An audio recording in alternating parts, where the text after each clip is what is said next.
वो तो पीटीआई के जो आखिरी 3 थे उनको कहा था। पीटीआई के 5 उन्होंने चेंज किया था, मैंने तो 3 की बात की थी। मिफ्ता इस्माइल का नाम नहीं था उसमें? मैंने तो किसी का नाम नहीं लिया। तो सर मौजूदा हालात में क्या कहते हैं, पंजाब में इलेक्शन होने जा रहे हैं तो नून लीग किस हद तक सर्वाइव कर पाएगी? ये सब कैमरे पे आ जाए। हाँ, कैमरे लगे हुए आज कैमरों पे आ जाए सर, इस वक्त जरूरत है, इस वक्त जरूरत है टॉप। मेरा ख्याल नेक्स्ट पे कर लेंगे सर अपना। आज ही कर लें वो भी सर। मिफ्ता साहब वाला जवाब दे दिया आपको। सर आज ही कल कर तो बाजी थोड़ा या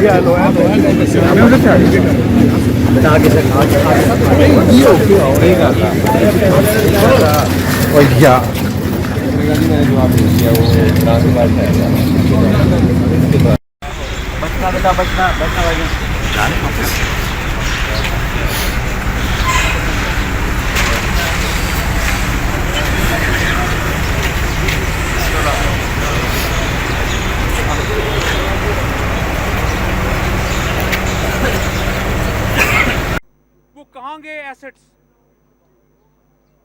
यहाँ पे तो आप कह सकते हैं कि जी जो जिस केस में हमें अपना रिलीफ मिले वो आप उन जजों के ऊपर चढ़ दौड़ते हैं, जिस इदारे से हमें रिलीफ मिले आप उनके खिलाफ चढ़ दौड़ते हैं। आप अपनी ज़बान को कंट्रोल में नहीं रखते। जो एनसीए के खिलाफ एनसीए ने जो हमारे खिलाफ इन्वेस्टिगेशन की, जिसके बारे में आप मानते हैं कि वो एक फेयर सिस्टम है, उसके बारे में आप क्या कहेंगे? अल्लाह के फजल से हम वहाँ से एग्जॉनरेट होके आए। कोर्ट का ऑर्डर आपके सामने है, उनकी वेबसाइट्स पे है, मीडिया के ऊपर उसको पढ़ें कि एनसीए ने क्या कहा कि 1 पेनी और 1 पाउंड की मनी लॉन्ड्रिंग नहीं हुई। आप तो यही कहते थे कि इन्होंने इंग्लैंड में मालात बना लिए, एसेट्स बना लिए। 18 महीने एनसीए 4 जुरिस्डिक्शन में गई, 4 जुरिस्डिक्शन में उनका इंटरनेशनल कमांड यूनिट इन्वेस्टिगेट कर रहा था हमें।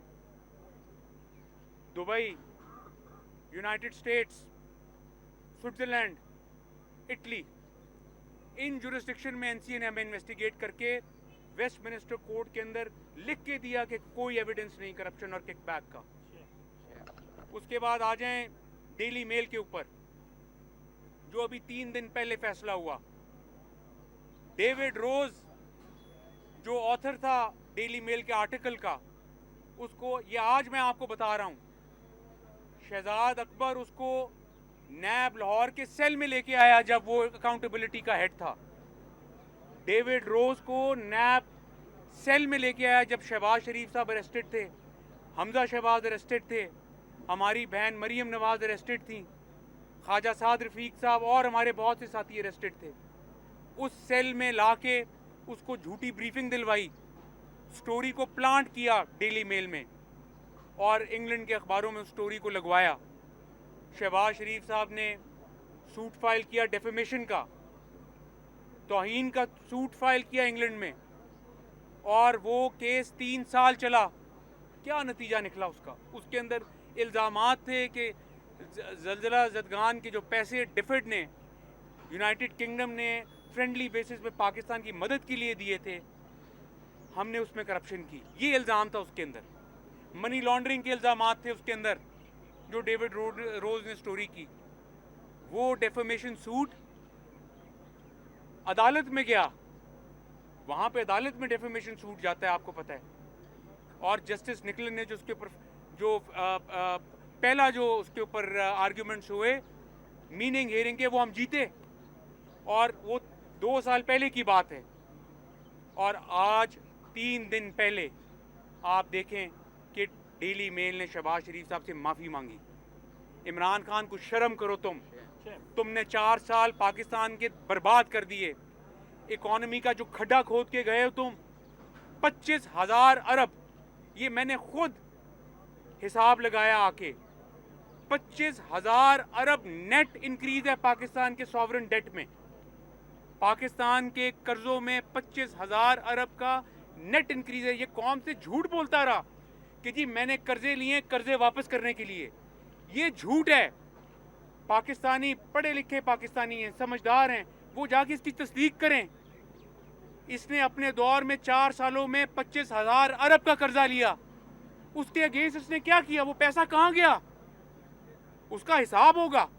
उसके खिलाफ क्या एसेट्स बने, उस पैसे के अगेंस्ट कौन से प्रोजेक्ट्स आए पाकिस्तान में, ये कौम को जवाब दे।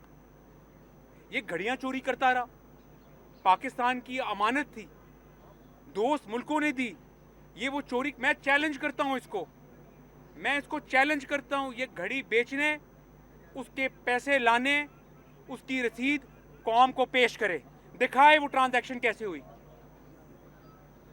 ये घटिया चोर है, वो घड़ी चोर अपनी ट्रांजैक्शन लाए, रसीदें रखे, बताए कौम को वो ट्रांजैक्शन कैसे हुई, उसका जवाब दे। हम इसका पीछा नहीं छोड़ेंगे।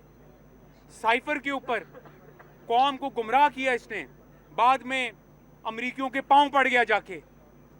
हम तो कहते थे कि वेस्ट भी पाकिस्तान का दोस्त है, ईस्ट भी पाकिस्तान का दोस्त है, हम तो सबके साथ दोस्ती चाहते हैं। इसने ये ढोंग और ये ड्रामा किया अमेरिकन साजिश का। अब अपना जो है वो कहता है गलती हो गई, हर चीज़ पे कहता है मैं गलती हो गई। गलती नहीं हुई, ये ड्रामेबाज शख्स है, झूठा है। साइफर के ऊपर इसकी ड्रामेबाजी सारे कौम के सामने आया हो गई कि ये कितना झूठा और गलत आदमी है। और तोशा खाना में देखें जो कुछ करके गया है, तो इसका इंशाल्लाह हिसाब का वक्त आ गया है। हम इसका पीछा छोड़ेंगे नहीं। ये आए अदालतों में अपना मुकदमा फेस करे, इसके खिलाफ फैसला हो। कौम देख रही है कि इसके खिलाफ जो ओपन एंड शट केसेस हैं वो कब उनका नतीजा निकलेगा, कब इसको सज़ा मिलेगी। जब तक इसको सज़ा नहीं मिलेगी in open and shut cases में, हम इसका पीछा नहीं छोड़ेंगे। ये इतना घटिया आदमी है, ये ख़वातीन तक गया, ये अपना जो है फरियाल तालपुर साहिबा के साथ इसने जो कुछ किया, मरियम नवाज साहिबा को इसने अरेस्ट किया, चादर और चार दीवारी का इसने ख्याल नहीं किया। हमारी पार्टी के साथ जो इसने हरकतें की, तो 4 साल इसने कोई गवर्नेंस नहीं की। 4 साल इसने सिर्फ विक्टिमाइजेशन की है, विच हंट किया, आर्मी चीफ के अपॉइंटमेंट के ऊपर इसने सारे मुल्क का वक्त बर्बाद किया और अपना जो है ड्रामेबाजी की। तो अब इसको हम पीछा करेंगे इसके हम इसको कोई स्पेस नहीं देंगे।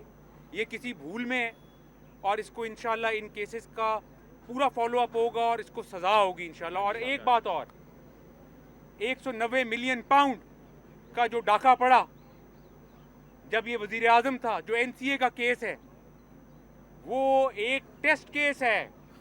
190 मिलियन पाउंड के अगेंस्ट जो बेनिफिट्स इसने लिए, इसको उसका भी जवाब देना है। और आखिरी बात, इसको टिरियन खान के केस का भी जवाब देना है। ये बताएगा कि टिरियन खान कौन है और इसका उससे क्या रिलेशनशिप है, और बताएगा कि ये कैसे सादिक और अमीन है। और मैं आज पूछता हूँ कि कहाँ है वो जावेद इकबाल, कहाँ है शहजाद अकबर, कहाँ है साकिब निसार, और कहाँ है वो मनी लॉन्ड्रिंग। एक पाई और एक पेनी की करप्शन मेरे बारे में, शरीफ फैमिली के बारे में, PMLN की लीडरशिप के बारे में बताए कौम को।